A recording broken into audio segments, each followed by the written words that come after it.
torno a la mesa a una conversación de cultura popular. Y es que tal cosa existe, claro que existe, ¿no? Y la reivindicación de los productos de esta cultura popular. Sin más, los dejo con ustedes.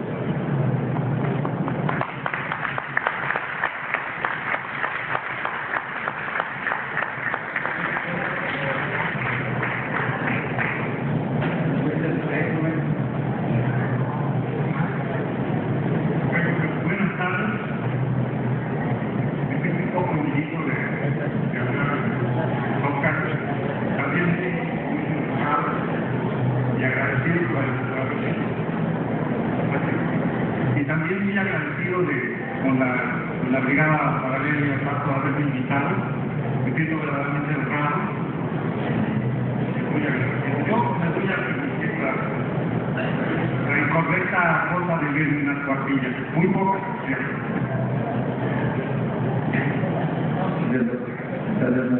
No pegamos.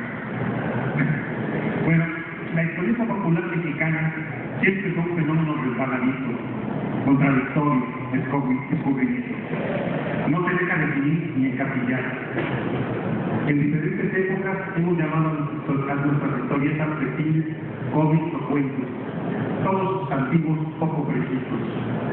Creo que la dificultad para encontrar el nombre justo de un fenómeno que sin embargo todos identificamos con claridad es profundamente revelador y solo se puede explicar de manera ontológica. Perdón por la palabra un poco mamesca, pero bueno. Es decir, solo se puede explicar por el ser mismo de la historieta, por su esencia. El argentino Juan Santulaín hace poco recordaba que la sustantivo historieta surge como degradación del respetado concepto historia, de tal manera que desde su origen el género tiene que cargar con el peso de lo menor y lo despectivo. Mientras la historia se escribe con mayúscula y exige reverencia, la historieta se escribe como palabra cualquiera, con minúscula. Hija bastarda de géneros menores como el folletín y la caricatura, la historieta mexicana nació en hojas volantes y publicaciones de atentado allá por la octava década del siglo XIX. Es muy difícil precisar su fecha de nacimiento y desde luego no cuenta con el acta correspondiente. Sus primeros años fueron difíciles. Las revistas y periódicos decimonónicos solo muy esporádicamente las metían en sus páginas y su infancia estuvo llena de episodios oscuros sobre los que sabemos poco. Durante la tercera década del siglo XX, con ingenuidad juvenil, la historieta mexicana intentó educarse en las coloridas páginas de los suplementos dominicales de la prensa, siguiendo el modelo estadounidense. Pero muy pronto fue expulsada de ahí por los poderosos cómics gringos con los que era muy difícil competir. Tras la exclusión de la prensa de circulación nacional, lo que sucedió más o menos a mediados de los años 30 del siglo pasado, la historieta mexicana se volvió definitivamente callejera y encontró su sitio en las páginas de unas revistas pésimamente impresas, editadas en papel de ínfima calidad y de un tamaño ridículamente pequeño para un medio en el que el dibujo es tan importante. A cambio de estos defectos, estas legendarias publicaciones llamadas Pepín y Chamaco eran muy baratas y fáciles de transportar en el pantalón trasero del bolsillo o en la bolsa del mandado y muy pronto alcanzaron viajes fabulosos. A diferencia de los periódicos que en el disco de aquellos años leían muy pocas personas, a los Pepín y Chamacos se les puede calificar con toda justicia como medios masivos. En este peregrinaje, la historieta mexicana se hizo fantasiosa y aventurera, sentimentalera y romántica, relajienta y picaresca. Mostró una vitalidad envidiable, se tornó promiscua, y en sus páginas se hicieron desfilar charros y cowboys, boxeadores y beisbolistas, superhéroes de ciencia ficción, gigantes garrabales, caballeteras y monjas, huérfanos abandonados y aventureros internacionales, rancheritas y taximecanógrafos, caballeros andantes y pícaros de barriadas, villanos inescrupulosos y paladines de la justicia. Todos y todas fueron admitidas en sus series. En la quinta serie encontró su tono y en ese sentido se hizo tan morena como la inmensa mayoría de sus lectores y lectoras. Para satisfacer insaciable que lo obligó a salir a la calle todos los días y 2 veces los domingos, se hizo de prisa y sobre las rodillas. Saqueó los argumentos de todas las luces de la narrativa posible: la literatura, la historia, el cine, las leyendas ancestrales, los sucesos de actualidad, los chistes de carta y los chismes de cantina con desarrollo de belleza. No discriminó fuente alguna, ninguna cultura, ni la alta ni la baja. De cierta manera, proclamó que la imaginación es asunto del dominio público. Creció sin vigilancia crítica y no se preocupó mucho por respetar la ortografía, la sintaxis, la proporción, la perspectiva, ni tampoco las leyes de la lógica, ni las de la física, ni las de ninguna otra disciplina. Aquella historieta pasaba de mano en mano, se alquilaba en los mercados, las misceláneas y los kioscos de la esquina. Una vez leída por innumerables visitantes, servía como combustible para el oído, como papel higiénico o como envoltura de las más variadas mercancías. Aquella historieta popular mexicana fue moralina y guadalupana al mismo tiempo que subversiva e irreverente. No se le puede calificar de kitsch, porque tuvo muy humildes pretensiones estéticas. A cambio, con frecuencia fue cursi. Le gustaban las lágrimas copiosas, los argumentos turbulentos y retorcidos, las frases engoladas, los vestidos de novia, la joyería de fantasía, los autos deportivos y las mujeres de pechos y glúteos frondosos, aunque reservó sus finales felices para las más recatadas. También le encantaban los galanes guapos y musculosos que se ganaban la devoción tanto de las frondosas como de las recatadas. Pero así como la historieta mexicana fue católica, machista y devota de las madres abnegadas, también fue bastante parrandera, como canción de José Alfredo Jiménez, y celebró la misa carnavalesca, los albures ingeniosos, a los pícaros que rompían las reglas y desafiaban toda autoridad, y se burló sin misericordia de toda jerarquía. En sus pactos se hizo sin tapujos lo imposible de expresar en otros discursos, y si no siempre fue divertida, muy pocas veces fue aburrida. La historieta popular mexicana fue paradójicamente marginal y omnipresente, pero solo lo entendieron los analfabetos, los menores de edad, los adolescentes desorientados, las mujeres y algunos extravagantes que no repudiaban la dicha de gastar su tiempo en su lectura. Naturalmente provocó el escándalo de las buenas conciencias. Los pedagogos abominaron de ella y la calificaron como lectura religiosa. Fue perseguida por asociaciones religiosas y de padres de familia. En el año 52, como parte de una cruzada moralizadora, en la plancha de este mismo zócalo se incendiaron enormes filas de historietas y persiguió su censura. Su lectura no proporcionó prestigio alguno, e incluso muchos de sus fieles lectores, argumentistas y dibujantes, la cultivaron con vergüenza y a escondidas. Fue abusada por empresarios insaciables que hicieron enormes fortunas a sus costillas y le explotaron y exprimieron sin límite. A sus sombras crecieron grandes emporios periodísticos, cadenas hoteleras y muchos otros negocios poco respetables. A partir de Mejía y Chamaco, la historieta popular mexicana se multiplicó en miles de títulos y entre los años 50 y los 80 del siglo pasado saturó los puestos de periódicos y se convirtió en la lectura predominante del país. Esta narrativa callejera que procreó personajes tan maravillosos como la heroína urbana popular Aurora Tacuche de Burrón, el sabio indígena Calzonqui, el fantasioso y atormentado adolescente Panza o el demorado y borracho de Cuba Loyán, llevó sus delirios al extremo, por ejemplo, reviviendo a Pancho Villa para enfrentar una invasión extraterrestre o haciendo que Marilyn Monroe se enamorara de los tres Panchos.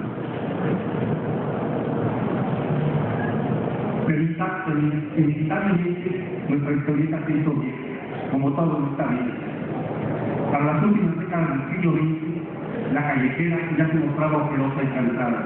Entonces se volvió reiterativa y no logró más que saquear sus propios recursos hasta agotar.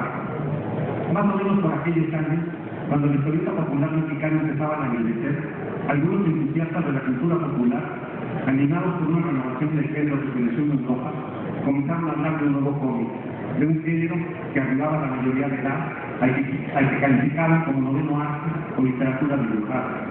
Le buscaron una tecnología apropiada, escribieron sesudos ensayos, tratando de establecer el nuevo canon y exigieron su inclusión en bibliotecas y museos. organizaron congresos y seminarios en su honor. Invitada al mundo de la respetabilidad, la historieta mexicana se mostró orgullosa y agradecida, pero sin duda algo incómoda, como agarrada en fuera de lugar. En el siglo XXI, la historieta popular mexicana ya solo interesa a los nostálgicos y a los arqueólogos culturales. Los jóvenes creadores cultivan un nuevo género al que llaman novela gráfica y publican obras muy interesantes y valiosas, ya sea en la red o en libros muy bien editados. Pero que no se nos olvide, en su origen y en su mejor época, la historieta popular mexicana fue flor de arrabal. Como afirma Juan Sasturain, hay que ser valientes y admitir que el mejor nombre para la historieta no es el de noveno arte, literatura dibujada o novela gráfica, sino el de historieta, sustantivo que no oculta su raíz, su origen impuro y popular. Muchas gracias.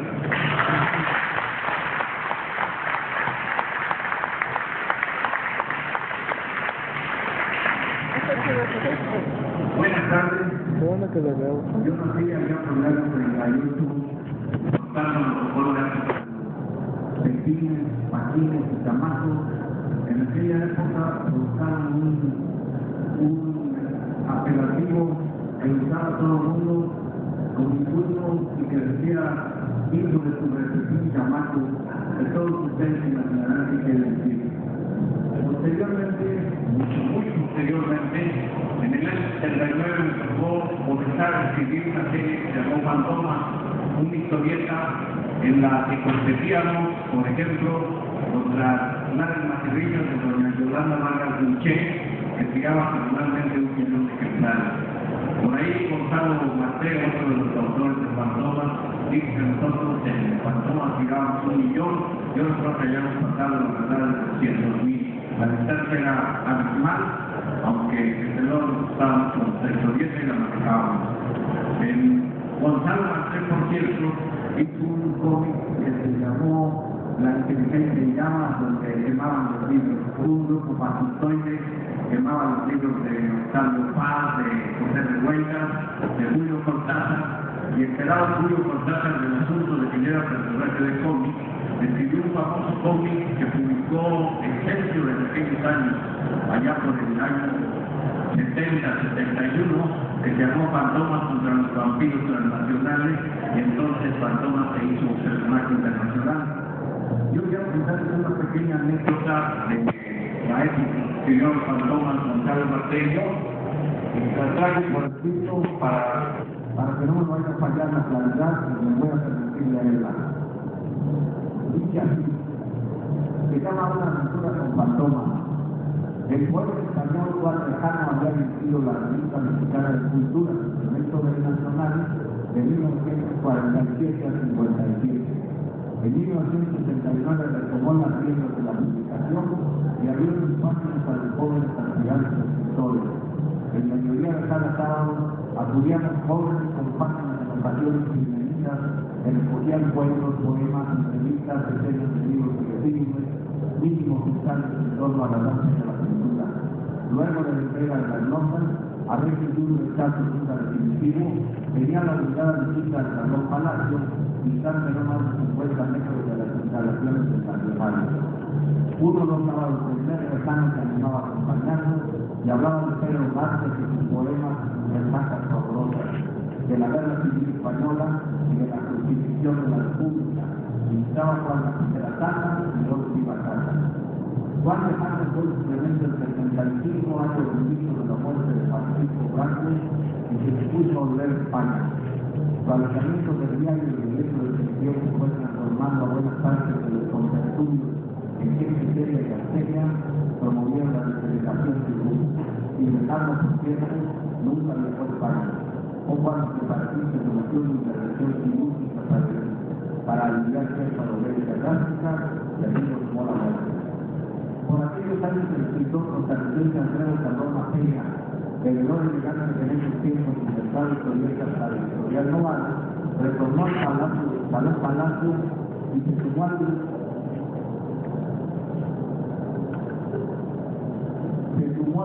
que militaba yo con Manuel Banco, Humberto Muchacho, Jorge Mediente, Gonzalo Martel, Búnker de Luis Felipe, Jorge del Campo, Salvador Carrero y muchos otros hoy juntos. En total una veintena de con virtud. De una memorable jornada, Cardona Peña nos invitó a los colaboradores del Lineamiento Nacional a participar en la concepción de proyectos, particularmente Fantoma, que Alfredo y alguien más habían inventado, tomando como mecanismo modelo las novelas del criminal francés Fantoma, creado por los pastores Pierre Pérez y Marcela Lana. De aquella noche eufórica, hoy nos formalizamos cita con el poeta en las oficinas del cuadro San Bartolo, y una vez pasada la explicación, solo 3 o 4 acudimos a la realidad de compromiso y solo nos quedamos haciendo el fondo. Compareció una mañana lluvia del año 69, Alfredo nos proporcionó los ejemplares antiguos del cómic y los que se habían dado origen. Con él se lo hizo con mucha voluntad, me bastaría para perder el oficio de columnista y poco a poco los días perdiendo. Fantoma vivía en el norte de magnífica taberna habitada como mansión, muy parecida a la de Palma, y provista de todos los adelantos tecnológicos inventados por el antiguo inventar, asistido además por 12 hermosas mujeres cuyos nombres correspondían a los hijos del zodiaco. Su mejor amigo y consejero era un científico capaz de resolver cualquier problema. El profesor Chemo, tomando el nombre de un ilustre intelectual mexicano recientemente recibió el premio Real de Ciencias Sociales. Tenía un ayudante, un robot a veces un idiota T-19 y otros personajes. El más destacado era el técnico amigo del héroe, un inspector policial parecido de nombre Iberat, al que Fantoma ponía en el vehículo una y otra vez. Durante cosa de 4 años viví de hacer guiones para la serie de Fantoma. El otro historietista permanente, y yo trabajando por unos 7 años, 8 años era más técnico.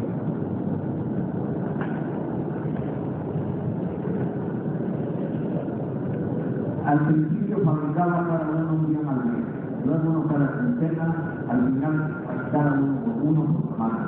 No solo colaboré en aquella historieta, armamos la verdad, Florencio Gabriel, artistas y científicos, de la serie llamada Vidas Ilustres. Me atendí con crímenes espeluznantes en el código popular a otros. Tuve que internar trayectoria de un analítico para hacer la Cayona, otra edición de Alfredo, pero mi favorito siempre fue Fantoma. Y aquí viene la anécdota en la que me demoré tanto en llegar.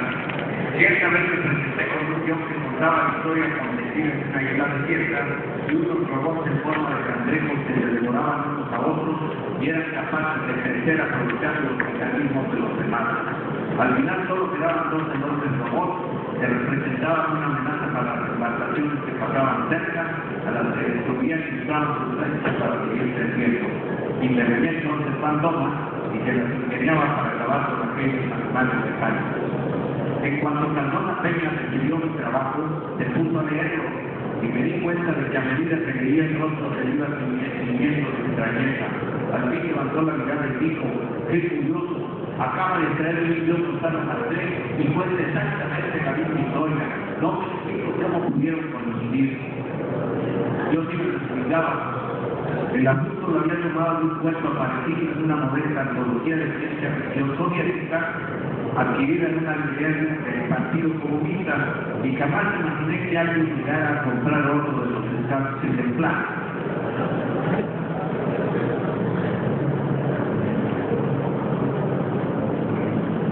Los ejemplares que andaban por allí perdidos, pero Marcés lo hizo y pensó exactamente igual, de modo que también decidió colocar ese texto ante el pelotón de fusilamiento. Pero en las oficinas del editorial de la Cardona Peña ayudaba yo copiosamente. De veras que el sucedido era curioso, dije en voz muy baja, medio avergonzado, y para evitar las complicaciones le escribí mi guión y propuse que se publicara en el Gonzalo, que lo había llevado primero.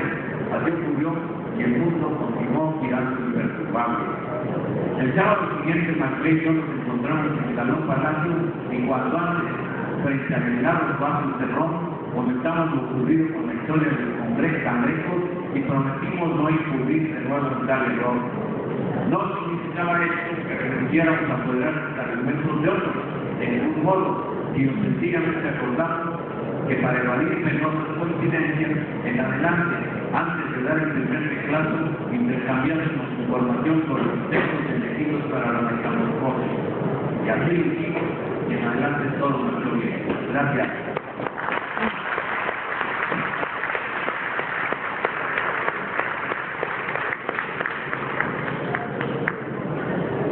Buenas tardes. Creo que el tema para comenzar fue nuestro programa para muchísimas veces, no solo para el historieta, como hemos estado hablando.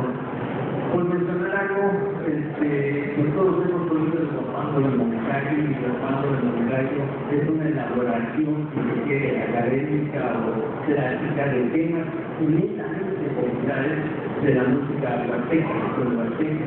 Les ponen de mariachi, de gallino, lo mismo, y podamos encontrar una infinidad de obras musicales que están nutridas, teniendo como base, como antecedentes, temas de carácter popular. En el caso de la literatura, o más específicamente la historieta, que procede de los primeros conocimientos en cuanto al tema, creo yo que en efecto los años 60, 70, tal vez a principios de los 80 fueron el auge de la historieta. Si tratáramos un poquito, veríamos que los autores de esas historietas, como también los guionistas de cine de la época clásica, éramos escritores en serio, por decirlo de alguna manera. Es decir, que teníamos cierta formación, lectura, responsabilidad, idea de la argumentación, de la estructuración de un texto, de la narración, etc. Entonces, ahí que su idea fuera pues mucho superior a lo que hicieron después haciendo historietas. Me refiero a las sensacionales de mercado, sensacionales de cartero, toda esa, que digamos, serie de historietas que ya marcaron la decadencia total del género. Hay dos cosas sobre las que yo quisiera hacer un poco de mención muy breve. Aparte de la cuestión de la autoría de los guiones, hay otro elemento que creo yo que fue determinante para la decadencia y pues podríamos decir que para la desaparición o extinción de ese género popular. Hubo, en alguna manera, por así decirlo, una ludenización del género. El principio, como que hubo cierta preocupación de editores, y yo creo que eran hijos de los autores, de los editores originales, etc., y les gustó como el gusanito de hacer una historieta digna. Entonces comenzaron a aparecer publicaciones, excelentes dibujos, en papel cliché, con el pasado en cartoné, pero que con esas características lo que hicieron fue despojarla por completo de su carácter esencial, es decir, del medio de comunicación de masas. La historieta anteriormente estaba impresa en papel, como lo llamaban pospa, del papel más barato, sin grandes pretensiones en cuanto al encuadernado, etc., y por lo tanto eran de un precio más reducido y llegaba a todo el público, con la ventaja de que esa, digamos, había un consumidor, pero por ese consumidor por lo menos eran 5 lectores, es decir, lo leían, la pasaban, lo leían, la pasaban, etc. Entonces, era mencionado que calcula, digamos, de forma conservadora la circulación de los 5.000 ejemplares de Fantoma, que significaría medio millón de lectores, por lo menos. Porque además estaban las periferías, no las periferías estaban el montón de historietas de la semana, desde Cartas de Mujeres, el libro policiaco, el libro semanal, la revista Vera, que lo tenían así como para gusto, no, yo creo que ahora cambiar de la persona del objetivo, porque de lo más ingenuo, en fin, que no sea entonces como prohibido, solo para adultos. Ese carácter de ser un producto para las masas, al olvidarse, creo yo que comenzó a darle la estocada al género. Después, Esa utilización, insisto, es tratar de quitarle el género, es tratar de hacerla más arte. Decir que esto es un arte, que no es una artesanía, que yo no sé por qué gracias a no hay artesanías que son mil veces mejores que muchas obras de arte, o que se consideran obras de arte. Entonces, esto fue acabando con el proyecto. Hay más que, una anécdota que mencionaba, digamos, la posibilidad por el factor de la excelencia de editores editores extranjeros, fundamentalmente norteamericanos, dentro del mercado. Pero lo curioso, de alguna manera lo mencionó ya Gerardo, es que algunas de esas historietas que aparecían editadas por Novarro, con títulos como Tarzán, Napoleón, no me acuerdo cuántas más, no estaban hechas allá, estaban con guiones y dibujantes mexicanos. Era una sobreexplotación, obviamente, porque eso lo distribuían en toda Latinoamérica, y yo creo que traducidas al inglés también en Norteamérica. Entonces ahí la circulación era por millones, pero a lo que les pagaban a los institutos de región internacionales era un imperio, por eso se tenía que lo que estuvieran reconocidos. Esto, digamos, fue más palpable cuando Tolonia Novarro, que fue por una solución financiera, en el caso de este administrativo, que se llevan a ser director, y total que a pesar de los informes que se emitieron de todos los títulos y libros y demás, pues no se sabe quién, ya saben cómo se hace el manejo de un proceso que se hace con mundiales. El caso es que por ahí estaba una de las noticias. El otro, podríamos decir, me atañe más directamente. Mencionó Paco hace rato que el domínio del vecino, ¿quién era el vecino? El vecino era un sencillo mecánico que no más de la capital, que gustaban participar en las carreras de autos. Tenía su puesto, su marco de vecinos, de ahí el nombre de la historieta. Y tenía siempre las carreras como rival, pues a un hijo de un jerarca de la política y de la banca, de la cuestión financiera. Pero que se ganaba la economía. Entonces, en una ocasión, mejor dicho, en la ocasión que va con el vecino a casarse con su novia, como decía, casa con el mejor Junior ordena que lo vayan a matar, pero los pistoleros como que no estaban muy afinados y los pendejos lo que hacen es matar a la novia y se pegan. Entonces sobrevino se pudo comunicar a ella, comienza, digamos, a ser una especie de super rojo, un personaje también muy mexicano, muy popular, va a iniciar robos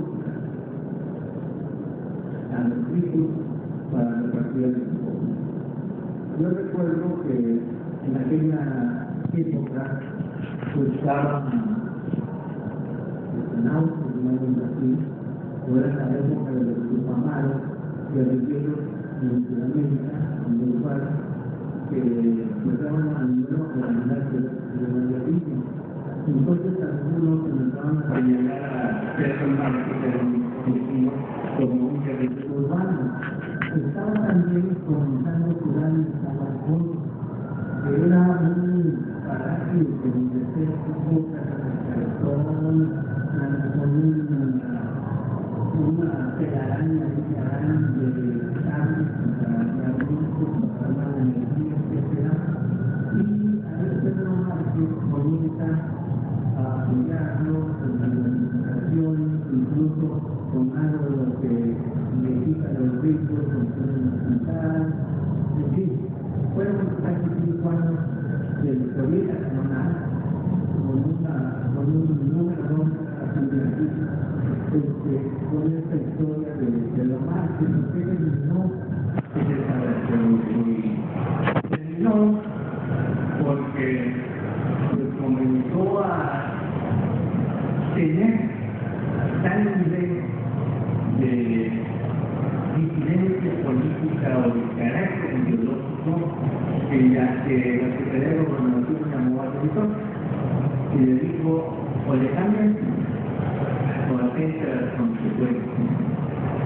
Entonces el director le dijo: oye, ya me mandaron llamar, me dijeron que hay que cambiarse porque todo es como estamos fuera de seguir por otro.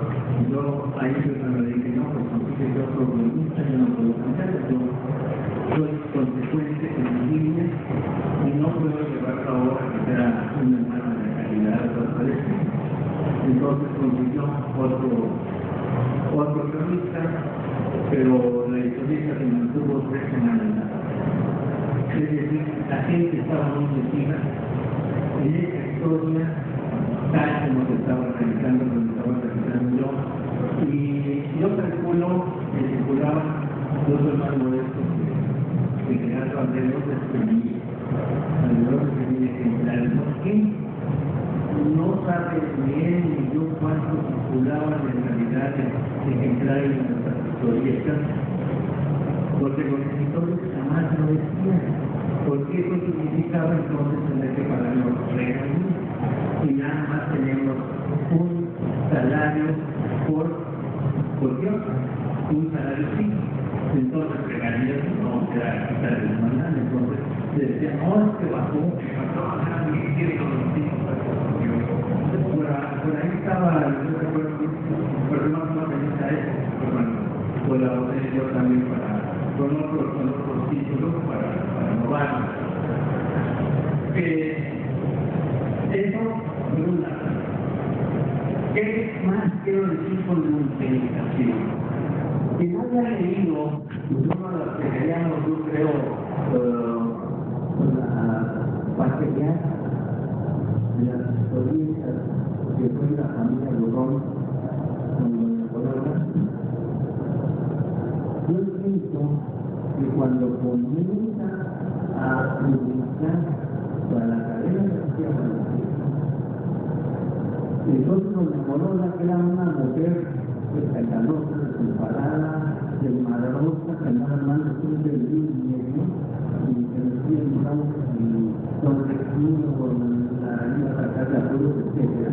Cuando comienza a escribir para la cadena de la tierra, entonces adopta un carácter volarín. Y yo particularmente a la película, esa es la realidad de la película. Es más evidente que la organización, es el desconocer de origen popular, y entonces adquirir otra organización, otra mentalidad, otra ideología, y automáticamente van perdiendo también su carácter popular. En la actualidad, si ustedes buscan los autores mexicanos, estaban tapizados de historietas de unas cuantas. Y entre esas cuantas hablaban de que había presión y de esa realización por mensajes magníficos, colores, tintas, etc. No solo la realización a 4 colores, era lo más que están nosotros, con el nuestro tono o la tinta blanca, la tinta sepia, y lo más que llegaba a ver era a hacer el color, pero no se presentó nada más en la portada de la caracol, de una camarada, etc. Y en la carpeta ya con escuché de bastante de la marca, con no solo la sucesión de color, sino incluso con tintas grandes, a veces un encuadernado bastante diferente, que llega a una pero automáticamente por eso, si lo aunamos a la pérdida del poder adquisitivo de los trabajadores de la universidad. Y con la pretensión de ahora ya, ese es el otro asunto. ¿Sí? Y ya no hay cartas lugares, ya hay como Exacto, entonces te digo, estos creo yo que son los grandes elementos que contribuyeron a la decadencia de extinción, yo diría francamente, de la historia. Pero todavía, ahorita se le está ocurriendo que hay uno más. No sé si le haya pasado a quedar, ¿no?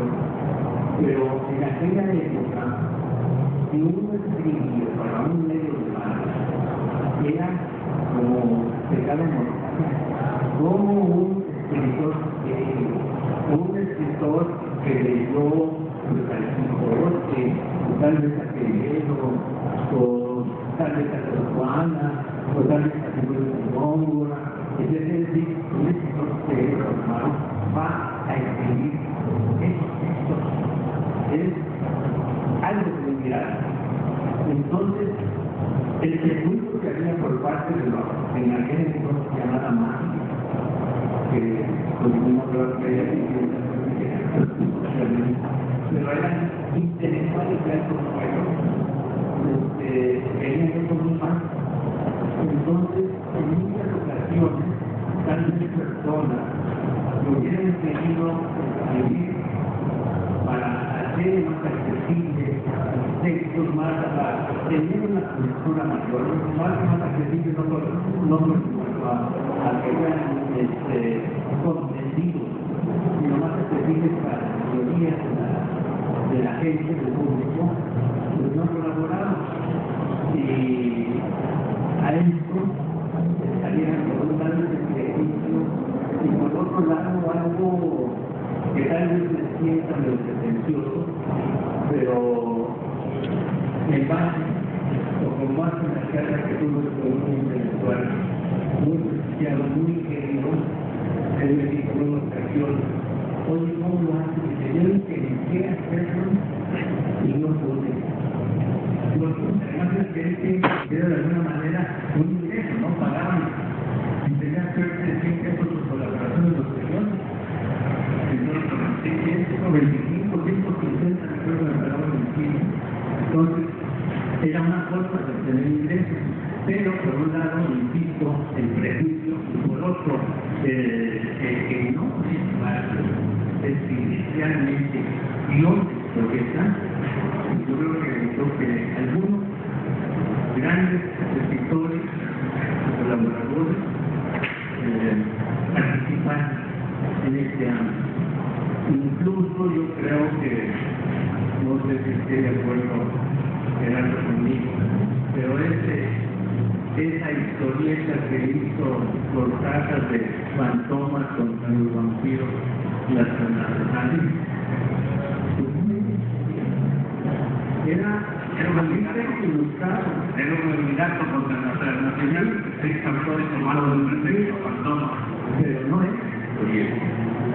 Sí, bueno, yo creo que en el paso, pero esas son algunas direcciones sobre la cuestión que se les insisto, y nos vamos a cultura popular, que esto debemos de tomar más. Gracias.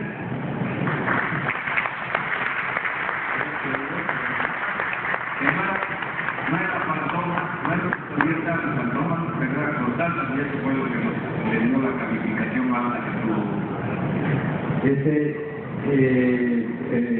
Juan Manuel, no se puede decir quién ha investigado mejor la historia de la historieta de México, pero Juan Manuel, junto con Armando Bartra y por su parte, creo que ha hecho el trabajo que conozco, el más sistemático, que es, bueno, sobre todo los cuentos, ¿no?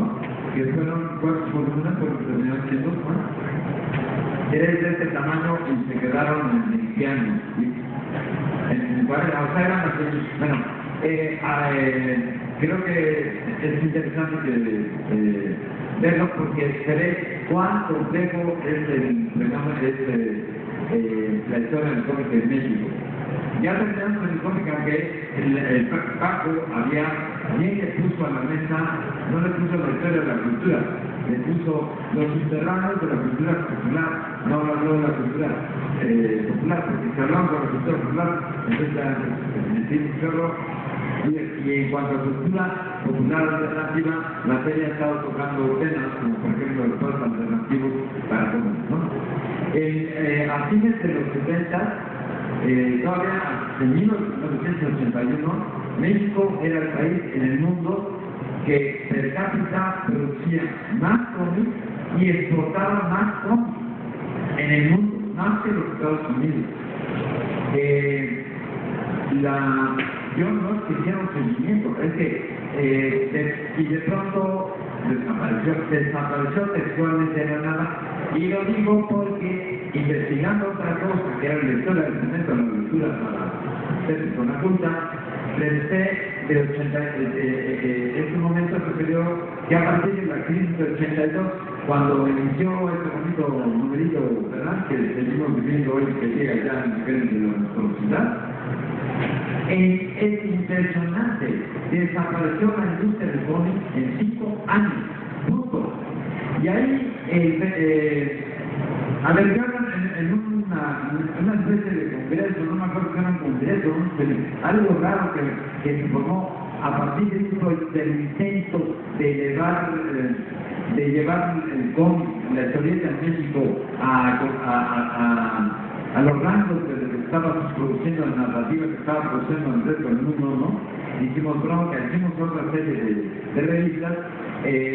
Hubo una reunión en México donde estuvieron comiqueros, periodistas de varias partes del mundo, quizás los más señalados, ¿no?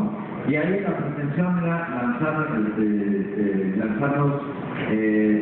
promover que se hiciera una historieta con una nueva narrativa, sobre todo por una cosa, porque los guionistas y peor los dibujantes estaban sometidos a una esclavitud absoluta, ¿no? Por ejemplo, a mí me tocó terminar en algo que ustedes, perdónenme, pero la gloria de haber trabajado en Hombres Intrépidos, ustedes no la tienen, ¿no? Y Hombres Intrépidos era editorial G, era de la señora Yolanda Vargas Dulce, ¿no? Que era cosas Televisa, lo mismamente, y Hombres Intrépidos, bueno, no era el libro vaquero era una cosa bien. No, esta era una cosa, órale. Y en un momento, después de haber, en el momento en que escribimos unos libros cómics, que estuvieron metidos, ¿no? Después de eso, pues vino una esperanza, yo tuve que trabajar en Hombres Intrépidos. Pero la mecánica era la siguiente: al dibujante le entregaban la página, el cómic es una combinación es una narrativa con texto y con imagen, ¿no? Si no están las dos cosas bien combinadas, perfectamente combinadas, ¿no? Eso no pronuncia. Y a veces el texto puede desaparecer totalmente, ¿no? O a veces puede llenar mucho, tal. Pero la combinación tiene que ser perfecta. Bien, al dibujante le entregaban la plana, o sea, cuando le entregaban el cartón, ya estaba hecho, primero se lo pasaban al letrista.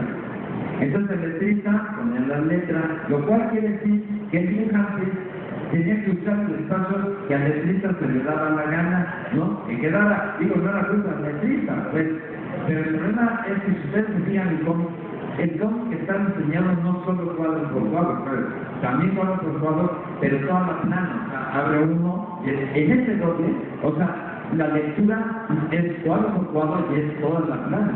A veces incluso uno ve toda la plana y toda la plana ya le contó, ¿no? Bueno, el dibujante recibía ya del letrista el dónde va, ¿no? Usa el chingado propio que se quedó, ¿no? Y entonces había, como la llevamos muy bien con Cito Danés y compañía, ¿no? Con Cito, pues ya hablando que es el de Menín, y no sé si lo han visto en alguna entrevista a Don Cito, ¿no? Pero él por sí es un personaje y es mucho más rápido que Menín, que cualquiera, ¿no? Entonces, Don Cito lo que decía de aquello era ya les diré. Quiero decir, el cómic estaba, en aquel, regresando, yo soy campista, yo conocí las tiendas, yo voy leyendo, hablo permanente, como que me entretengo, ¿no? Cuando voy leyendo, me entretengo. Bien, en aquel congreso que digo, no a la forma de un congreso, nos reunimos de varios países, una de las preocupaciones era cómo dar el salto. Y porque la FED en ese momento decidió, yo dije en ese congreso, estaba Carlos Monserrat, y me atreví a una de esas locuras, Juan Cedillo, porque es mi carnalito del presente.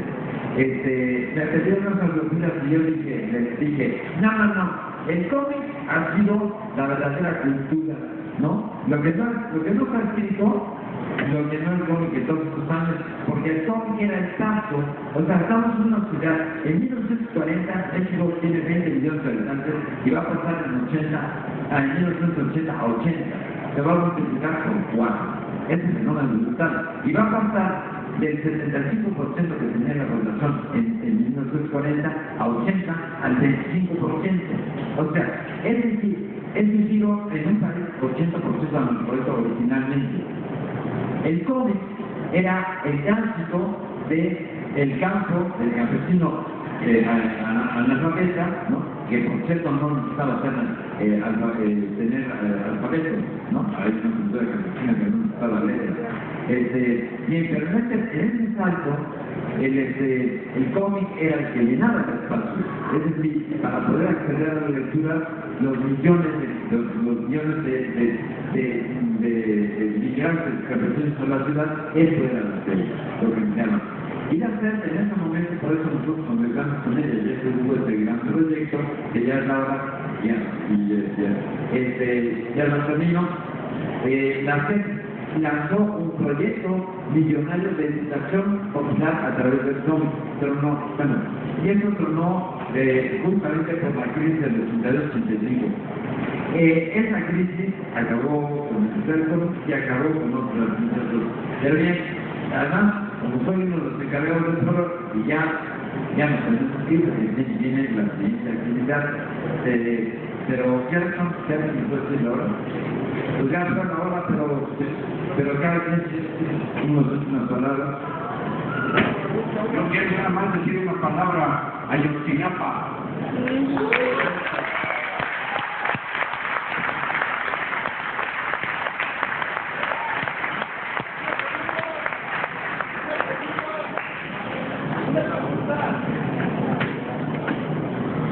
Y hace rato estuve dejando la utopía. Me preguntan, ¿de dónde es la utopía? Dos, que el cómic desapareció porque nos introdujo a todo el pueblo a la lectura. Soy un apasionante del cómic, me encantan los libros, leí pasó, y por eso mismo desapareció. Gracias. Bueno, ya no podemos responder, perdón, es que si no nos vamos, porque a las 7 hay una conferencia, pero después se le va, es que ya, bueno, desde aquí al trabajo. ¿Están ustedes intentando violar las reglas de este foro? Sí. ¿En serio? Sí. Pero nadie te va a contestar porque es malo. Bueno. Haz tu pregunta, si no van a estar todos inquietos.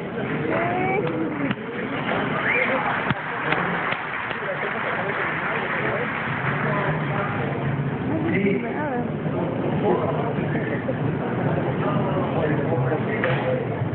Más fuerte. Costó la parte de los rellenos. Pero no costó.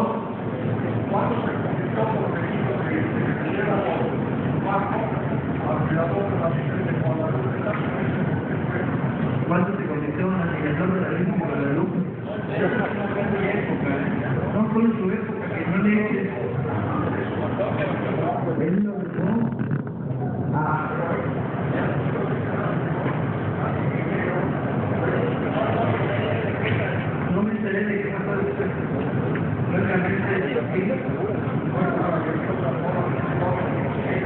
Bueno, es que yo creo que la lucha que generó que manejando la Virgen de Guadalupe cada vez tiene el año y de ellos manejando la Virgen de Guadalupe va a ser más popular. Yo creo que se puede. Muchas gracias a Gerardo Orlando.